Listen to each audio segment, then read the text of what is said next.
Sir पुन्हा तोच प्रश्न की फारसं रुचलेलं दिसत नाहीये या अनुषंगाने. माननीय राजसाहेब ठाकरे हे महाराष्ट्रातील एक मोठे नेते आहेत, पण या महाराष्ट्राने कायम त्यांची बदलणारी भूमिका बघितलेली आहे.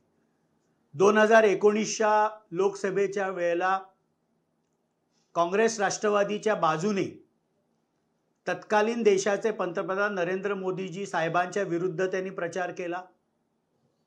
2024च्या लोकसभेच्या वेळेला केवळ आणि केवळ माननीय नरेंद्रजी मोदी साहेबांना पुन्हा पंतप्रधान बनवायचं यासाठी म्हणून समर्थन दिलं. विधानसभेला नक्की ते महायुतीमध्ये येणार, जवळ येणार, भाजप बरोबर अंडरस्टँडिंग करणार, अशा प्रकारची गोंधळलेली भूमिका ही मनसेची राहिली. आणि म्हणून राष्ट्रवादी काँग्रेस पक्ष ह्याला लोकसभेमध्ये जरी अपेक्षित यश मिळालं नाही, माननीय अजितदादा पवार साहेबांच्या नेतृत्वाखाली राष्ट्रवादी काँग्रेस पक्ष पुन्हा जनतेसमोर गेला. महाराष्ट्रातील जनतेशी नाळ जोडून लोकांचे प्रश्न समजून ते सोडवण्याचा प्रयत्न राष्ट्रवादी काँग्रेस पक्षाने केला.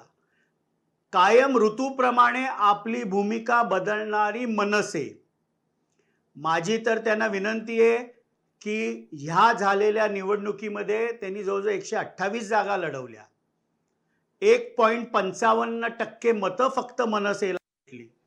आज अशी परिस्थिती आहे की निवडणूक आयोग त्यांचं चिन्ह रेल्वे इंजिन हे त्यांच्यापासून जातं का, ही परिस्थिती उद्भवलेली आहे. त्यामुळे महायुतीमध्ये राष्ट्रवादी काँग्रेस पक्षला 42 जागा कशा मिळाल्या याच्यावर चिंतन करण्यापेक्षा आपला पक्ष कसा वाचेल, आपल्या पक्षामध्ये लोक, कार्यकर्ते, पदाधिकारी कसे टिकतील आणि महाराष्ट्रातील जनता आपली भूमिका स्वीकारेल का, याच्यावर त्यांनी आत्मचिंतन केलं तर ते त्यांच्या पक्षासाठी अधिक संयुक्तिक आणि योग्य राहील. मी बदलती भूमिकेच्या संदर्भात बोललात, पण त्यांनी बदलती भूमिका माझी नाहीच हा एक नरेटिव्ह आहे असं राज ठाकरे म्हणतात. 2019च्या लोकसभेची सगळी त्यांची भाषणं बघा. ती काँग्रेस राष्ट्रवादीचे उमेदवार जिथे जिथे होते तिथे तिथे ते प्रचाराला गेले आणि महायुतीच्या विरुद्ध त्यांनी प्रचार केला. माननीय नरेंद्र मोदींनी गुजरातमध्ये केलेला विकास कसा खोटा आहे अशा प्रकारची भाषणं केली. तीच 2024ला लोकसभेची त्यांची भाषणं बघा. केवळ आणि केवळ माननीय पंतप्रधान नरेंद्र मोदी यांना पुन्हा निवडून आणायचंय यासाठी मी समर्थन देतोय अशा प्रकारची स्पष्ट भूमिका घेतली. या गोंधळलेल्या अवस्थेमुळे महाराष्ट्राच्या जनतेला कधीही त्यांच्या भूमिकेवर विश्वास राहिला नाही. 2009 मध्ये 13 आमदार निवडून घवघवीत यश जे मनसेला मिळालं, हे त्यानंतर झालेल्या प्रत्येक विधानसभेच्या निवडणुकीमध्ये, म्हणजे 14ला त्यांचा 1 आमदार निवडून आला, 19ला 1 आमदार निवडून आला आणि आता तर महाराष्ट्राच्या विधानसभेमध्ये प्रतिनिधित्व देखील त्या पक्षाचं नाही. म्हणून आत्मचिंतन करण्याची गरज खऱ्या अर्थाने त्यांना आणि त्यांच्या पक्षाला आहे.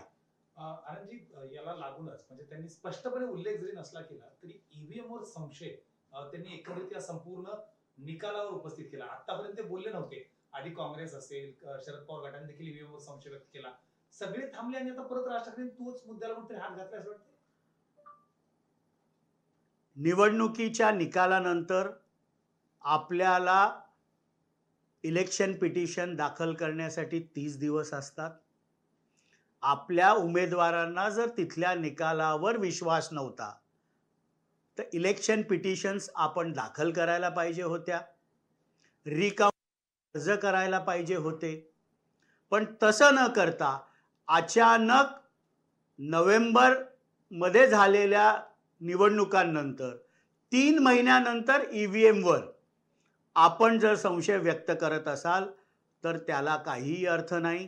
आपल्याला जर संशय होता तर आपल्याकडे कायदेशीर मार्ग उपलब्ध होते. आनंदजी, यालाच लागून त्यांनी दुसरा मुद्दा असा उपस्थित केलाय की बाळासाहेब थोरातांसारखे ज्येष्ठ नेते कसे काय पडू शकतात आणि तुम्ही कल्याणचे माजी खासदार, तिथल्याच राजू पाटील मनसेचे एकमेव आमदार होते, त्यांना त्यांच्याच गावात एकही मत कसं काय नाही? माननीय बाळासाहेब थोरात हे काँग्रेसचे ज्येष्ठ नेते आहेत. 8 वेळा ते निवडून आलेत. अनेक वेळा अँटी इन्कम्बन्सी उमेदवाराविरुद्ध देखील येते. ज्या प्रकारचं वातावरण संगमनेर विधानसभेमध्ये होतं, तिथल्या जनतेने एका नवतरुणाला निवडून दिलं. शेवटी लोकशाहीमध्ये जनतेने जो निर्णय दिलाय हा आपल्याला मान्य करायचा असतो. आणि कल्याण ग्रामीणमधनं राजू पाटील यांना त्यांच्या गावातनंच एक मत पडलं, अशा प्रकारचा देखील त्यांनी उल्लेख भाषणामध्ये केला. राजू पाटलांकडेही संधी होती इलेक्शन पिटिशन दाखल करायची, रिकाउंटिंग मागायची, ती त्यांनी करायला हवी होती.